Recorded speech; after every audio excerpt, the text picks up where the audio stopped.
नमस्कार, मैं रवीश कुमार। देशद्रोही हमेशा जो वही होते हैं जो सत्ता में होते हैं, क्योंकि जनता में जो होता है वो विद्रोही होता है। अदानी राष्ट्रवाद, एक नया राष्ट्रवाद आया है, अदानी नेशनलिज्म।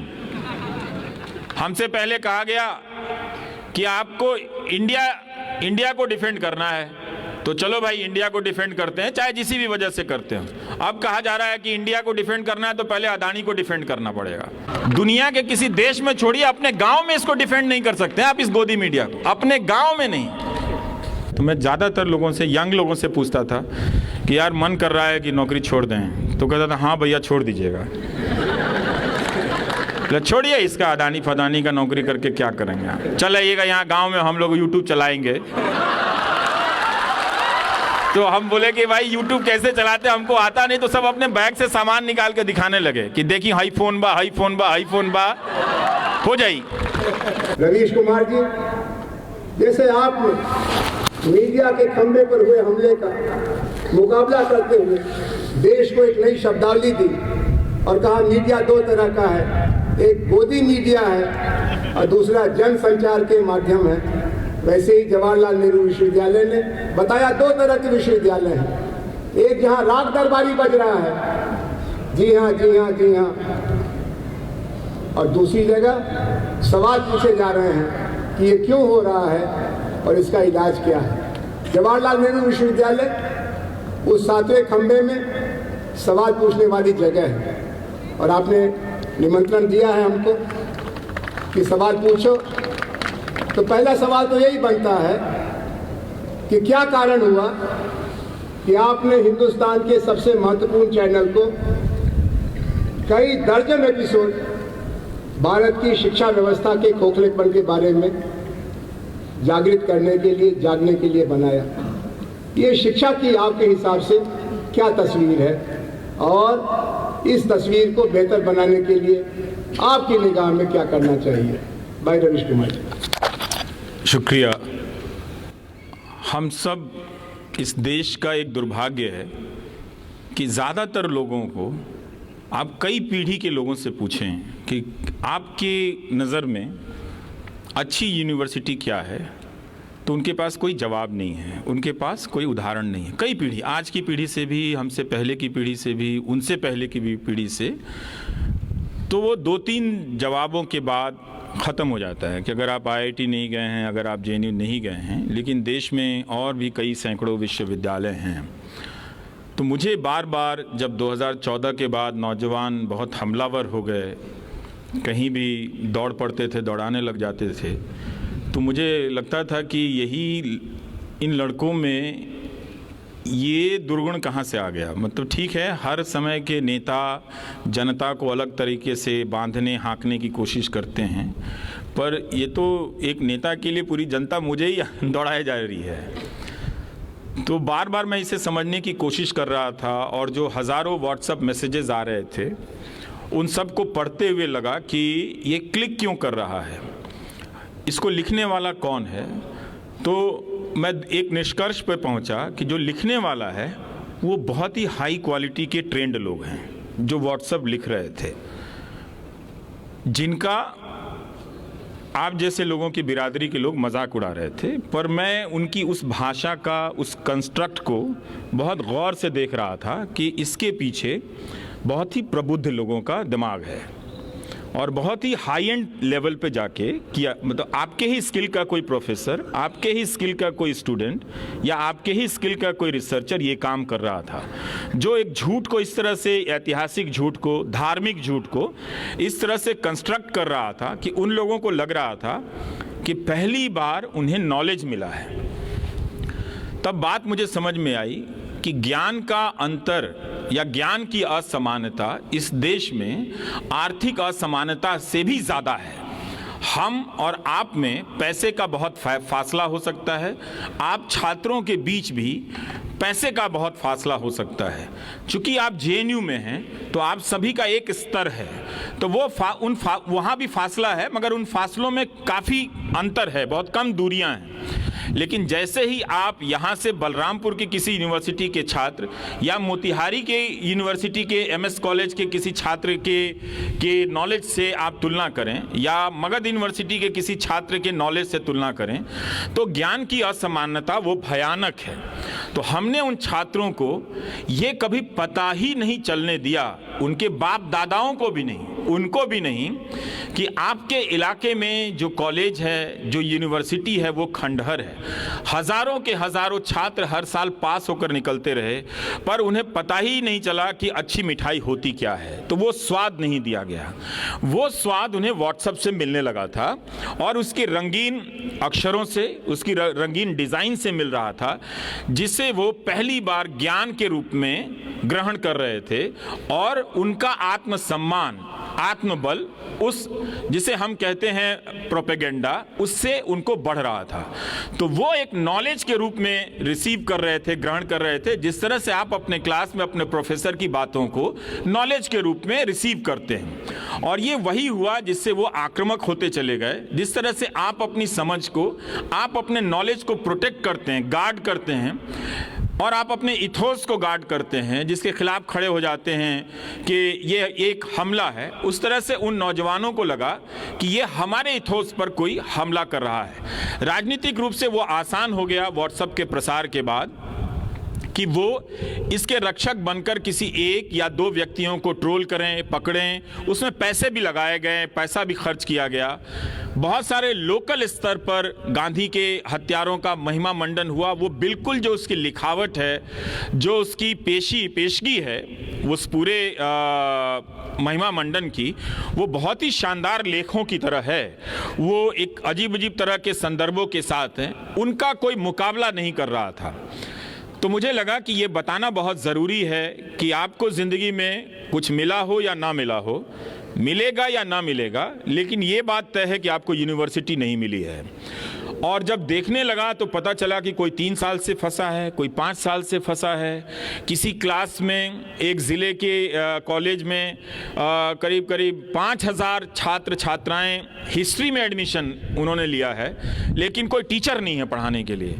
तो 5000 छात्र इतिहास के विद्यार्थी होकर भी इतिहास के एक शिक्षक के बगैर गुजर रहे हैं। वैसे जेएनयू में भी शिक्षक नहीं होंगे इतिहास डिपार्टमेंट में, पूरे तो नहीं होंगे, कुछ खाली होंगे। जब यहाँ ये हाल है तो उस ज्ञान की असमानता पर किसी का ध्यान नहीं था। और जब मैं जीएन देवी को पढ़ रहा था तो उसमें एक बात मेरे दिमाग में खटक गई। उनका ये कहना था कि भारत के विश्वविद्यालयों ने बहुत ज़्यादा प्रगतिशीलता वैज्ञानिक सोच में या अन्वेषण में, इनोवेशन में इसलिए नहीं दिखाई कि क्लास के भीतर एक ही तरह का क्लास पहुंचने लगा। जो भारत की गरीबी थी वो उन ज़िलों के नौजवानों को उन घटिया कॉलेजों से भी वंचित कर रही थी। वो इतने गरीब हो गए कि वो रजिस्ट्रेशन कराने की औपचारिकता पूरी करने के लायक भी नहीं थे। तो वो वहाँ से बाहर हो गए और माइग्रेशन में चले गए। तो एक तरह से ये वर्ग कौन था? ये वर्ग था अनुसूचित जाति का, जनजाति का और पिछड़ों का। तो ये एक बड़ा वर्ग जो अपनी गरीबी, अपने सामाजिक पृष्ठभूमि से क्लास में आता और अपनी सहज बौद्धिकता से, अपनी नैसर्गिकता से क्लास को समृद्ध कर देता। और कुछ संभ्रांत घरों के बच्चे भी होते। तो इस तरह का अनुपात अगर क्लास में बैठता तो वो भी इनसे सीखता और ये भी इनसे सीखते। तो क्लास के भीतर चैलेंज खत्म हो गया नॉलेज का। तो ये चीज़ मैं देख रहा था, तो मुझे लगा कि ये इस वक्त की सबसे बड़ी ज़रूरत है इस पर बात करना। जब नौजवान आने लगे तो कहते थे कि हम चाहते हैं कि आप मुझ पे, हमारी यूनिवर्सिटी पे फोकस करें, पर हम मोदी समर्थक हैं और रहेंगे।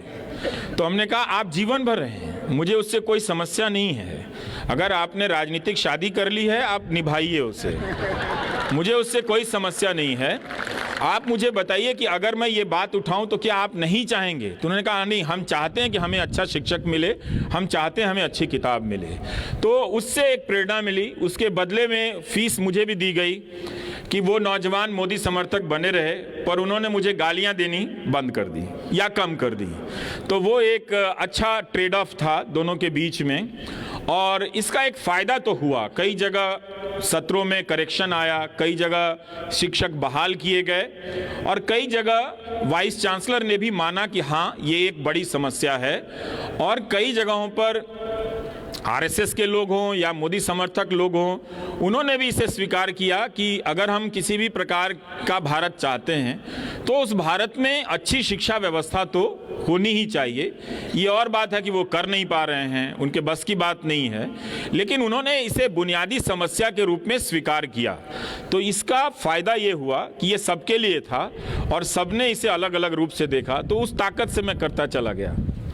शिक्षा का जो चेहरा है आपने दिखाया, आपने बेरोजगारी के सवाल को भी बहुत हमदर्दी से देखा। अक्सर हम बेरोजगार नौजवानों को दोष देते हैं कि तुमने पढ़ाई अच्छी नहीं की तो तुमको नौकरी कैसे मिलेगी, या अगर पढ़ाई अच्छी की है तो कहते हैं कि तुम्हारे बाप के पास इतना पैसा नहीं है कि लक्ष्मी पूजा कर सके तो नौकरी कैसे मिलेगी, या कहते हैं कि तुम्हारी भाषा अच्छी नहीं है, तुम मम्मी डैडी कल्चर से नहीं आए और नौकरी बड़ी चाहते हो। आपने इन सब सवालों को परे करके जॉबलेस ग्रोथ का सच सामने रखा। अभी जो बजट आया है उसके बारे में फिर दावा किया जा रहा है कि जॉब बूम होने वाली है और थोड़ा सा इंतज़ार और करो। आप इस धोखे के बारे में अन्य लोगों से अलग क्यों लिखते हैं या क्यों कहते हैं? क्योंकि मुझे उनके ही समर्थक आकर बताते हैं कि उनकी हालत ख़राब है और वो ये भी बताते हैं कि वो पाला नहीं बदल सकते हैं। तो मैं उनसे पूछता हूँ मैं क्या करूँ, मैं भी बदल लूँ पाला? तो कहते नहीं, आप उधर ही रहो, आप बोलते हो तो हमारा काम हो जाता है। और ये सच बात है कि वो आते हैं। देखिए, इस तमाम दावों के बीच में ये तो सरकार का ही आंकड़ा है कि 25,000 रुपया आप महीना का कमा लें तो चोटी के 10% लोगों में आ जाते हैं। तो ये तो समृद्ध भारत नहीं हुआ ना। सरकार का ही आंकड़ा है कि 10,000 रुपया महीना कमाना इस देश में कितना मुश्किल है। जो ज़्यादातर नई नौकरियां दिख रही हैं वो डिलीवरी बॉयज़ की दिख रही हैं, पर उनकी सामाजिक सुरक्षा कितनी ख़राब है। आप उनको देखिए कि वो कम पैसे में दिन रात, उस वक्त में जब सड़क पर बाइक चलाने के लिए जगह नहीं है, उसी जैम के भीतर में उनके लिए एक रोज़गार आया है जो डिलीवरी कर रहे हैं, घरों में भाग रहे हैं, हाँफ रहे हैं, लेकिन महीने का 10,000 या 20,000 रुपया भी नहीं कमा पा रहे हैं। तो ये जॉब क्रिएट किया है इन्होंने इनकी आर्थिक नीतियों में। ये इन्होंने, अगर इनकी जगह कांग्रेस होती तो हम दावे के साथ नहीं कह सकते कि इससे अलग आर्थिक सृजन होता, इकोनॉमिक क्रिएटिविटी होती, क्योंकि एक ही आर्थिक नीतियों के खानदान से दोनों आते हैं। अब दावा किया जा रहा है कि वहाँ सोच बदल रही है कांग्रेस में और वो इन चीज़ों की आलोचना कर रहे हैं, पर अभी भी साफ साफ देखना बाकी है कि इन आर्थिक नीतियों का विकल्प वो क्या पेश करते हैं। करना पड़ेगा उनको लिखित दस्तावेज के रूप में, लेकिन दोनों पार्टियों ने रिटर्न तरीके से अपने इकोनॉमिक एजेंडे को साफ साफ नहीं किया। उसमें दावे हैं, कभी वो 2047 पर चले जाते हैं, कभी वो 21वीं सदी के ख़त्म हो जाने के डेडलाइन पर चले जाते हैं। हर साल वो डेडलाइन बढ़ाते हैं, हर साल उनकी ट्रिलियन इकॉनमी के दावे बढ़ते चले जाते हैं और हर साल वो जो उनके पास दिखाने के लिए कुछ होता नहीं है तरक्की के नाम पे। तो यही दिखाते हैं कि $1 बिलियन का निवेश आया, पर ये नहीं बता पाते कि अदानी की कंपनी में जो निवेश आया वो मॉरिशस से कैसे आ गया, आया कि नहीं आया। तो जो आर्थिक नीतियां हैं वो ज़रूर कुछ घरानों के लिए समृद्धि देने वाली हैं, पहले से भी चली आ रही हैं। हमको उन नीतियों की निरंतरता को तोड़ने की ज़रूरत है, क्योंकि उन नीतियों को बहुत साल दे दिए गए। हर दौर की सरकार में, कांग्रेस की सरकार में भी और बीजेपी की भी सरकार में करीब करीब 20-20 साल दे दिए गए। अगर आप वाजपेयी सरकार का भी मिला लें, मोदी सरकार का भी मिला लें, तो दोनों तरफ 15 से 20 साल का मिला के कोई 90 से लेकर अब तक कोई 30 साल से ज़्यादा का वक्त दे दिया गया। और इस वक्त उन नीतियों से ज़रूर समाज में कुछ समृद्धि आई है, कुछ बढ़ोतरी हुई है, लेकिन अंत में जाकर यही दिखता है कि कोई 25,000 रुपया भी कमा नहीं पाता है। तो इन चीज़ों की बात आप कैसे करेंगे? अब मुश्किल ये है कि इन चीज़ों की बात करना भी सरकार के खिलाफ बात करना हो गया है। कोई भी बात आप करें तो उसकी डिज़ाइन ऐसे की जाती है कि आप सरकार के खिलाफ बात कर रहे हैं। लेकिन ये तो जनता के हक की बात है कि आखिर कब तक लोग 10,000 या 15,000 की नौकरी करने के योग्य होंगे। 2021 या 22 में तो ये डेटा है कि 12,000 से ज़्यादा बिजनेसमैन ने सुसाइड किया है। अदानी राष्ट्रवाद, एक नया राष्ट्रवाद आया है, अदानी नेशनलिज्म। हमसे पहले कहा गया कि आपको इंडिया को डिफेंड करना है, तो चलो भाई इंडिया को डिफेंड करते हैं, चाहे जिसी भी वजह से करते हो। अब कहा जा रहा है कि इंडिया को डिफेंड करना है तो पहले अदानी को डिफेंड करना पड़ेगा। तो वो सारे न्यूज़ चैनल कह रहे हैं कि भारत पर हमला हो गया है, पर वो सारे न्यूज़ चैनल तब तो नहीं कह रहे थे कि 12,000 इसी देश के बिजनेसमैन जब अलग अलग कारणों से बिजनेस डूबने के कारण सुसाइड कर रहे थे। ऐसा तो नहीं हो सकता कि वो सुसाइड करने वाले सारे कांग्रेस के वोटर होंगे या सारे कोई लेफ्ट के वोटर होंगे। उनके भी वोटर होंगे, उनके भी समर्थक रहे होंगे। पर ये कैसी राजनीति है कि उनकी पार्टी के व्यापार मंडल भी, व्यापार मोर्चा भी अपने कारोबारियों की आत्महत्या पर बोल नहीं पाया।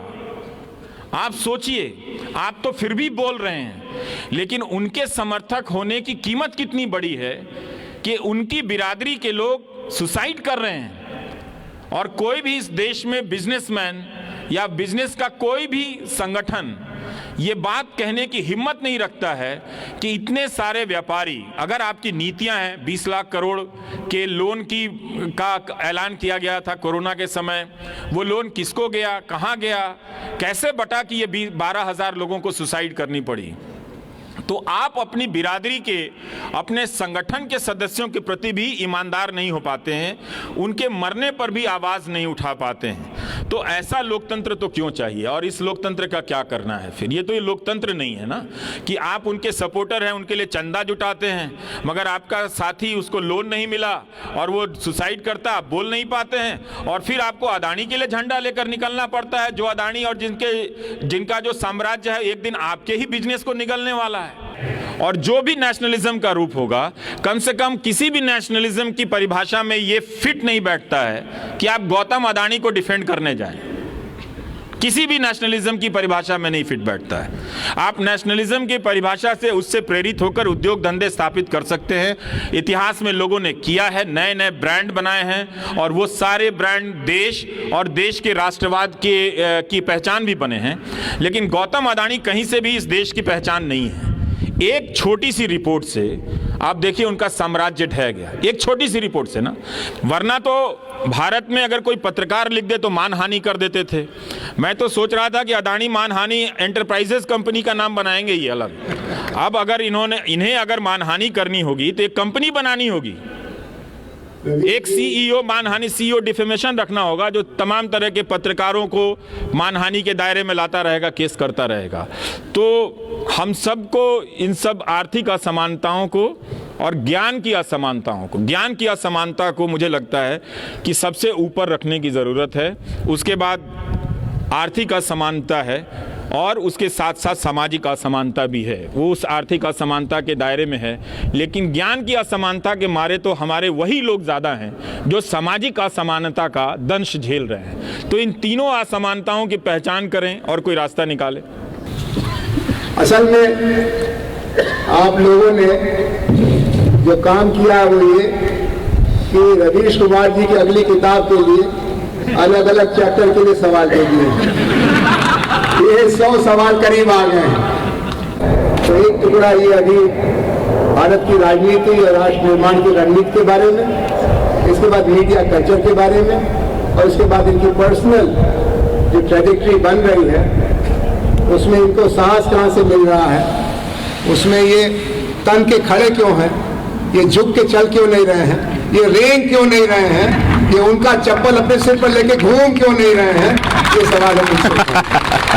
तो हमने आपसे पूछा कि बहुत सारे सवाल आए हैं इस सवाल के बारे में कि सेकुलर मुल्क कैसा होना चाहिए, और भारत में जो धार्मिक विविधता है उसमें क्या सेकुलरिज्म और बीइंग एंटी हिंदू एक दूसरे के करीब आ गया।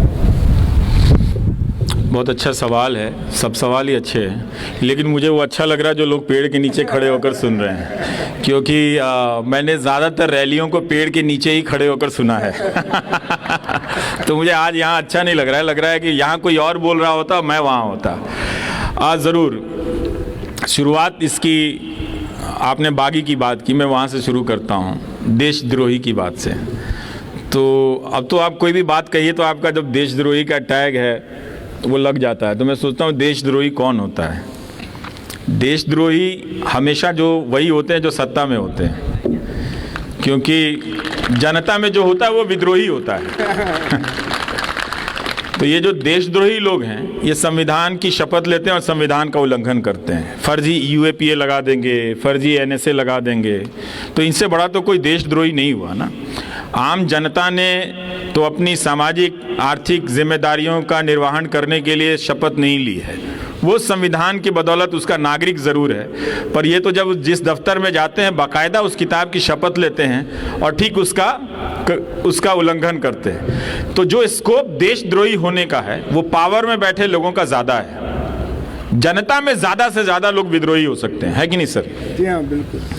अब रही बात कि भारत में जो नागरिकता और उसकी अवधारणा को आम जनों के बीच में ठीक से नहीं समझा गया, उस पर बहुत ज़्यादा बहस नहीं हुई भी तो आज के दौर में इतना जब संचार विकसित नहीं था तो जनता के बीच नहीं हुई। तो जनता ने उस नागरिकता को अपने तरीके से समझा और बहुत खूबसूरत तरीके से समझा। लेकिन जब ये संचार के साधन माध्यम जब आए, तरह तरह का मीडिया जब आया, नाम उसका मीडिया हुआ, उसमें से मीडिया का काम ही गायब हो गया।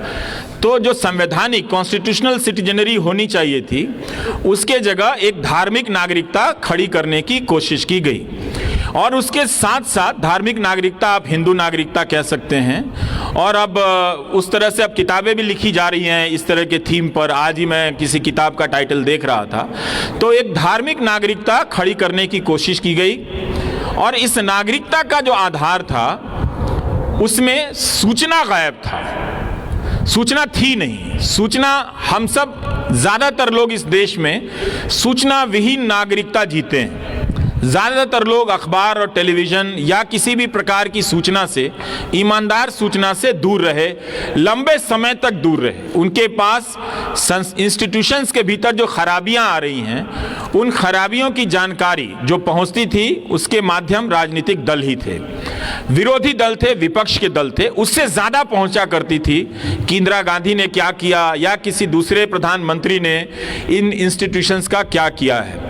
तो सबसे पहले विपक्ष पर हमला किया गया, आपके भीतर से विपक्ष के होने की संभावना समाप्त कर दी गई, इंफॉर्मेशन को करप्ट कर दिया गया। सर, जब इंफॉर्मेशन करप्ट हो जाए तो और आपके पास इंफॉर्मेशन ना हो तो आप नागरिक हो सकते हैं कहलाने के लिए, पर नागरिकता का जो धर्म होता है उसे निभाने के लिए आप इक्विप्ड नहीं होते हैं, उससे लैस नहीं होते हैं। तो एक धार्मिक नागरिकता थोपी गई जिसे आप हिंदू नागरिकता के तौर पर देख सकते हैं।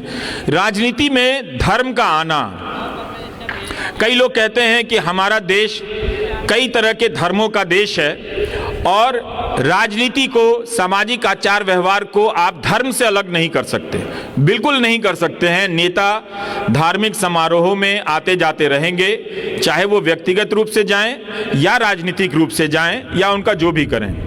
लेकिन मेरी अपनी समझ है कि राजनीति में जब धर्म आता है तो वो राजनीति में अधर्म पैदा करता है।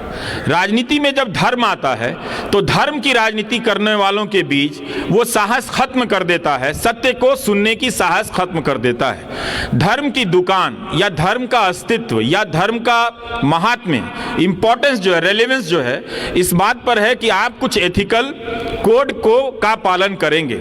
कोई भी रिलीजन इस बात का दावा करता है कि वो एक सर्टेन एथिकल कोड में विश्वास करता है, इसलिए वो धर्म के अनुयायियों को ये कहता है कि तुम झूठ मत बोलो, तुम सच बोलो।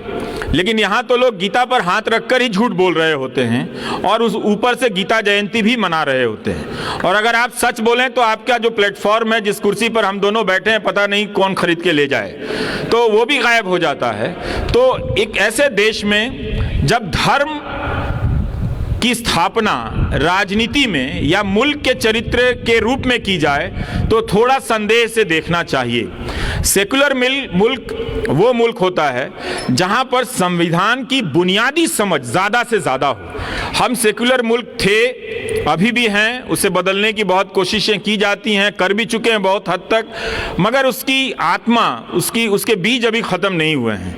लेकिन होता यह है कि संविधान की समझ इतनी कमज़ोर है लोगों में, उसके प्रति निष्ठा इतनी, उसे कमज़ोर इसलिए कहेंगे कि जानकारियां कम हैं। बहुत सारे लोग इस देश में मिल जाएंगे जिन्होंने संविधान की किताब नहीं देखी है। वो तो भला हो बहुजन मूवमेंट का कि बीएसपी की रैलियों से लेकर अंबेडकर जयंती की रैलियों में संविधान की कॉपी बिका करती है। आप और भी कोई और ये मुझे लगता है, मैं दुनिया के हर देश में नहीं गया हूँ, पर मेरा अपना मानना है, हो सकता है कि गलत भी हूँ, मेरा अपना मानना है कि भारत ही एक अजूबा देश है जहाँ पर किसी भी वजह से, डॉक्टर अंबेडकर की वजह से ही सही, संविधान की कॉपी किसी की जयंती के नाम पर हो रहे मेले में बेची जाती है। लोग संविधान को गीत के रूप में गाते हैं और उनके गीतों में जो भीम गीत है, जो अंबेडकर के गीत हैं, जो मराठी में ज़्यादा लोकप्रिय हैं और भी दूसरी भाषाओं में होंगे ही, उसमें संविधान का जो थीम है वो ज़्यादा है। तो उस देश में भी अगर ये ना होता तो बहुत सारे लोग संविधान की किताब या कॉपी का दर्शन तक नहीं किए होते।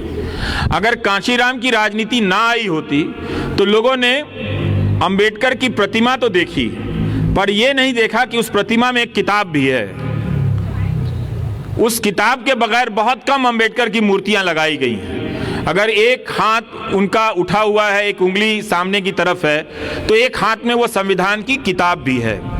तो कॉन्स्टिट्यूशन को जनता के बीच ले जाने का काम अभी भी पूरा नहीं हुआ।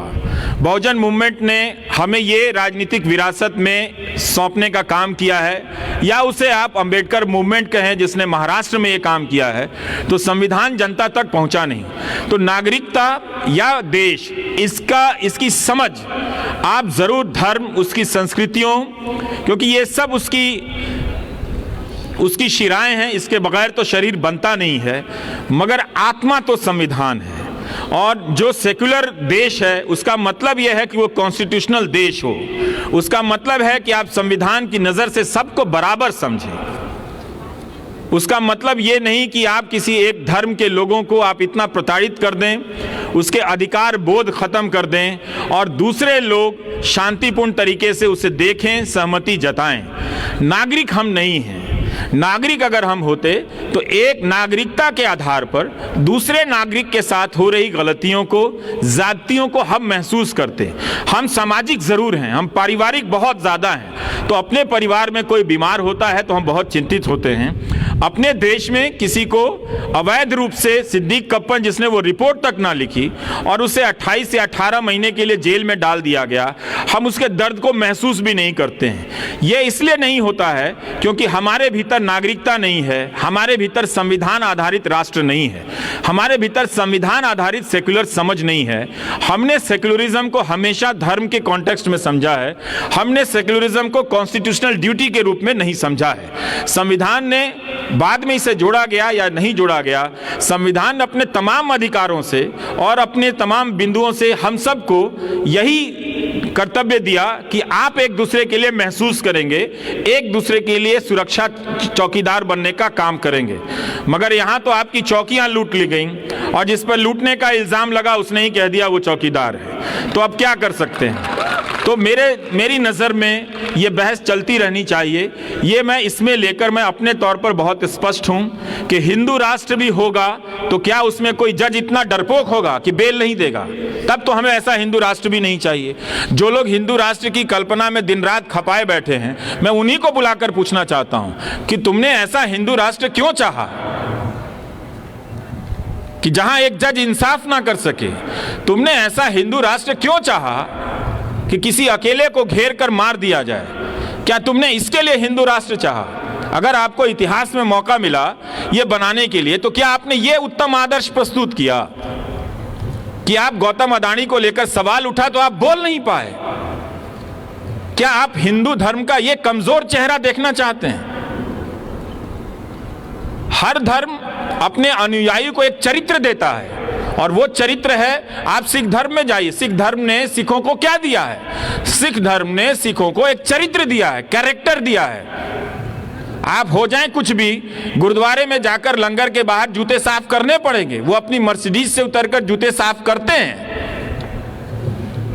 वो जाते हैं, खालसा इंटरनेशनल बनाकर टर्की में और सीरिया में मदद करने चले गए हैं। तो क्या ये हिंदू राष्ट्र के अगर सबसे बड़े नायक हैं, तो क्या ये उनका किरदार है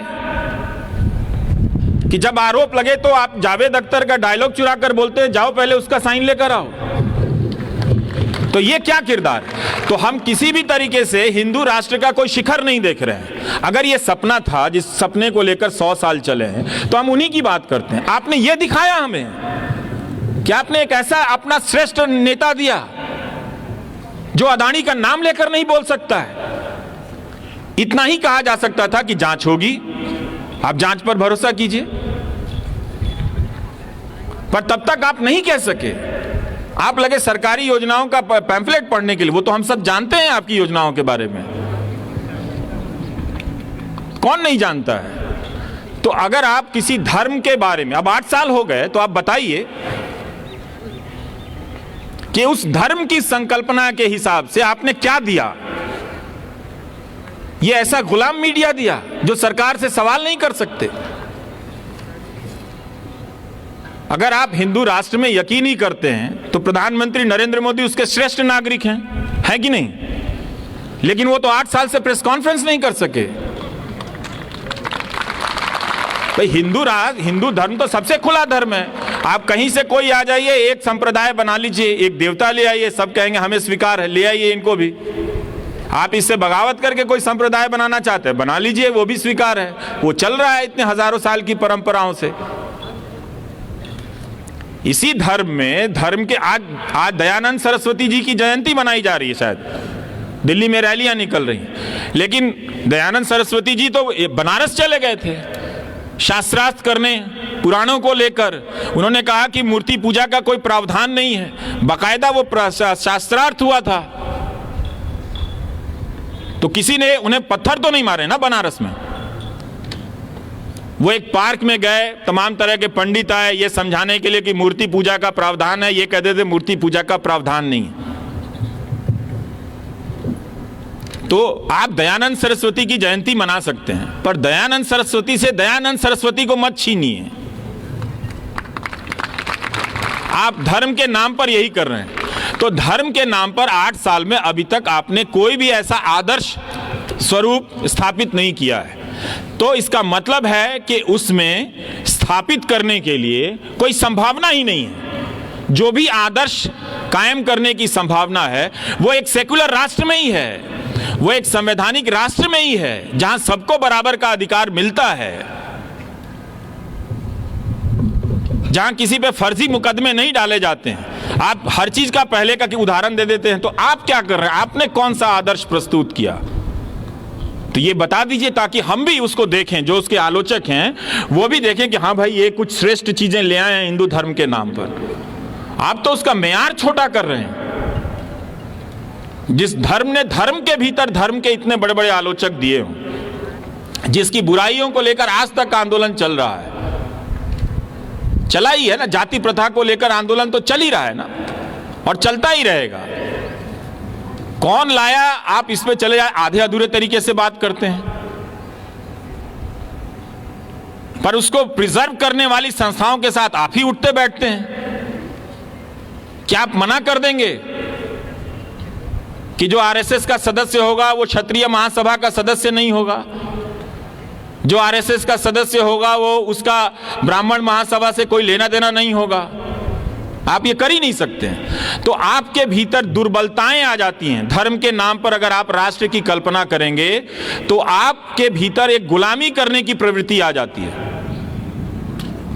फिर आप धर्म के आधार पर कोई भी राष्ट्र किसी को नचिकेता नहीं बनने देता है। इसी धर्म में प्रश्नोपनिषद है कि नहीं है? है ना? लेकिन आज आप प्रश्न कर दीजिए तो आपको देशद्रोही कहा जाता है। आप प्रश्न ना कर सके, चैनल खरीद लिया जाता है। आप प्रश्न ना कर सके, 8 साल से प्रेस कॉन्फ्रेंस में नहीं आते हैं। आपको लगे कि आप प्रश्न कर सकते हैं, आपके सामने तो किसी एक्टर को कनाडा से ले आते हैं। तो कम से कम आप प्रश्नोपनिषद के प्रति भी ईमानदार नहीं है। तो धर्म के आधार पर राष्ट्र की कोई भी कल्पना बेईमानों को बेईमानी से बचाने की संकल्पना है। इसीलिए सेकुलर राष्ट्र बहुत जरूरी है, जहां हम धर्म को लेकर निजी क्षेत्र में बहस करें, निजी जीवन में आचरण करें। धर्म ने इस देश को बहुत सारी चीजें दी हैं, नैतिक बल दिया है, नैतिक मान्यताएं दी हैं, बुराइयां भी दी हैं, पर मिला है। उसके संबल से बहुत लोग जीवन जीते हैं और ताकत पाते हैं, अपने बुरे वक्त को काटते हैं। तो अच्छी बात है, उनके जीवन का ये संबल है। मगर नागरिक जीवन का संबल संविधान की किताब हो तो इससे बेहतर कुछ नहीं हो सकता। धर्म आधारित समाज कैसा बनेगा, धर्म आधारित राजनीति कैसी होगी, और जो अभी की दुर्दशा है उसमें धर्म की आड़ लेकर के अनैतिकता को, अपराध को, झूठ को बढ़ावा दिया जा रहा है। एक तरह से प्रश्न मुक्त भारत बनाने की बात हो रही है, और सवाल तो वही नहीं पूछे जाते हैं जहाँ तानाशाही होती है। तो तानाशाही और मौजूदा नई पीढ़ी में बिल्कुल उल्टा रिश्ता है। कई सवाल आए हैं मीडिया के बारे में, मीडिया के सामाजिक गठन से लेकर के आपके अपने निजी यात्रा के बारे में।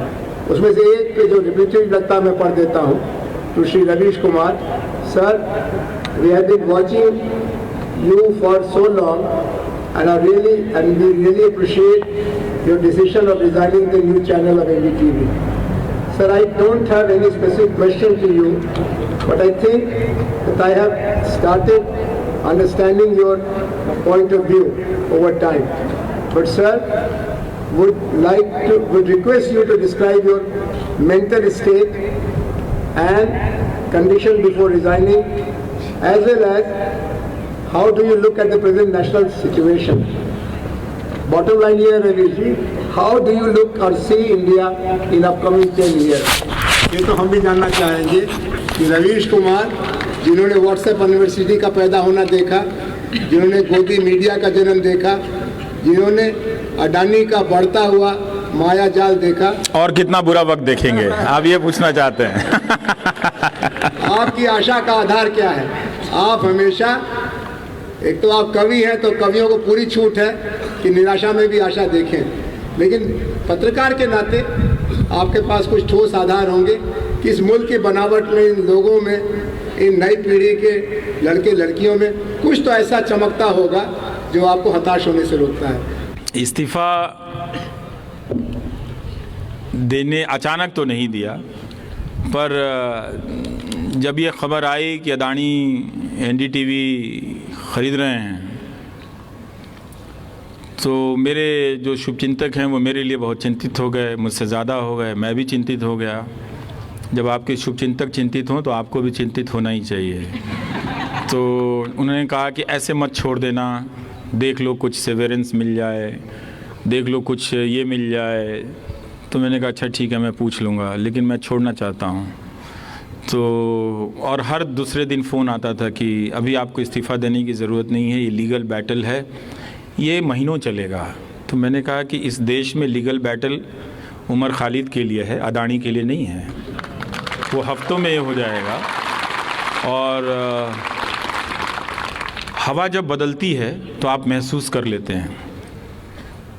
इस वक्त की हवा थोड़ी सर्दी भी है और आने वाली गर्मी की तासीर भी है इसमें, तो आप महसूस कर लेते हैं। तो मैं एनडीटीवी के भीतर की हवा को महसूस करने लगा था। और ये जान गया था कि एक चैनल जिसके पास केवल एक चैनल है, अच्छा है चाहे बुरा है जैसा भी है, लेकिन अब उसके पास कोयले का खदान होगा, एयरपोर्ट होगा, समंदर के किनारे के बंदरगाह होंगे, रेलगाड़ियाँ होंगी, बिजली का मीटर होगा, बिजली का कनेक्शन होगा, क्या पता कल को पानी का कनेक्शन होगा। तो फिर हम रिपोर्ट क्या करेंगे? तो अडानी ही करेंगे।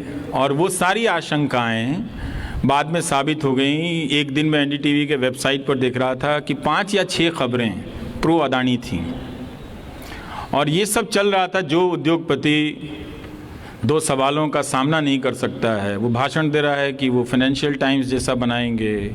उसी समय वो दैनिक जागरण में उसका एक फीचर इंटरव्यू छप रहा है।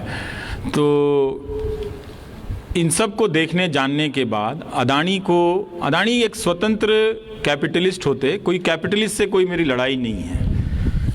अगर कोई गुजिया बनाने वाला, समोसा बनाने वाला उद्योगपति खरीद लेता तो मैं शायद कुछ दिन रुकता, पर अदानी को मैं कभी भी मोदी से अलग नहीं देख पाया, उनकी राजनीति के हिस्से से अलग नहीं देख पाया, क्योंकि उनका उभार उस दौर के समय, ऐसा नहीं है कि भारत में काबिल इंडस्ट्रियलिस्ट नहीं हैं, काबिल लोग नहीं हैं, लेकिन वो उनका एक्सटेंशन हैं। तो उनके ही एक्सटेंशन में नौकरी करने से अच्छा है करना और बीजेपी के दफ्तर में बैठ के पैम्फलेट लिखना, दोनों तो एक ही बराबर है ना। आप बीजेपी के दफ्तर में बीजेपी के लिए पैम्फलेट लिखो या एनडीटीवी के दफ्तर में बैठ के बीजेपी के लिए लिखो, दोनों बात बराबर है। तो हमने इस्तीफ़ा दे दिया। मैं ये जानता था कि मुझे कोई काम नहीं मिलेगा, मुझे बहुत काम आता है अपनी इंडस्ट्री का, और वो काम किसी नैसर्गिक प्रतिभा से नहीं, मैंने खुद घिस घिस के सीखे हैं, पंचर बनाने से लेके कार का इंजन बनाने तक। लेकिन प्रोफेसर आनंद, ये बात ये देश याद रखेगा कि मुझे किसी ने 2000 रुपये का ऑफ़र नहीं दिया काम का, और इस बात के लिए इस देश के लाखों करोड़ के विज्ञापनों से लैस मीडिया संस्थानों को शर्मिंदा तो होना ही पड़ेगा, आज ना कल। और मैं बोलता ही रहूँगा कि इस तरह के गोदी मीडिया को मत देखो, सब्सक्राइब मत करो। काम करते हुए भी बोला और उसके बाहर भी जाकर बोलूँगा, क्योंकि ऐसा नहीं है कि वो मुझे अफोर्ड नहीं कर सकते हैं। ये राज भी कभी पता चल जाएगा तो आप सब जान जाएंगे कि इसे अफोर्ड करना तो सबसे आसान है, पैसे के हिसाब से भी, लेकिन कोई कर नहीं सका। सबको मालूम है कि वहाँ छप जाएगा तो उसका पूरा कैरेक्टर बदल जाएगा। तो ये भाषण ज़रूर देंगे, कहानियाँ आपको विवेकानंद की सुनाएंगे, कहानियाँ आपको गौतम बुद्ध की सुनाएंगे, कहानियाँ आपको दयानंद सरस्वती की सुनाएंगे, लेकिन दयानंद सरस्वती की तरफ प्रश्न करने वालों को 2000 रुपये का नौकरी नहीं देते हैं। और जब मैं राधा वल्लभ त्रिपाठी का वीडियो आप सब यूट्यूब में देखिएगा, वो काशी का शास्त्रार्थ करके बहुत शानदार वीडियो है, उसमें बता रहे हैं कि उनके पास, दयानंद सरस्वती के पास पैसे की कमी ये नहीं थी। कोई एक सेठ था, उनको पैसा देता था कोई 98-54 में, जिससे वो पर्याप्त पैम्फलेट छपवा लेते थे, किताबें खरीद लेते थे और पूरे शहर में पैम्फलेट लगाते थे बाकायदा कि इस तारीख को मैं मूर्ति पूजा के विरोध में, पुराणों के विरोध में यहाँ शास्त्रार्थ करने वाला हूँ, आप मुझे वैसा भारत लाकर दे दो। तो ये तो रहा, तो इसलिए मैंने इस्तीफ़ा दे दिया। और वो बात, मेरी सारी आशंकाएं साबित होने में कोई ऐसा नहीं कि इस साल भर का इंतजार करना पड़ा। 10 दिन में ही हिंडनबर्ग की रिपोर्ट आई, भर आ गए भाई साहब।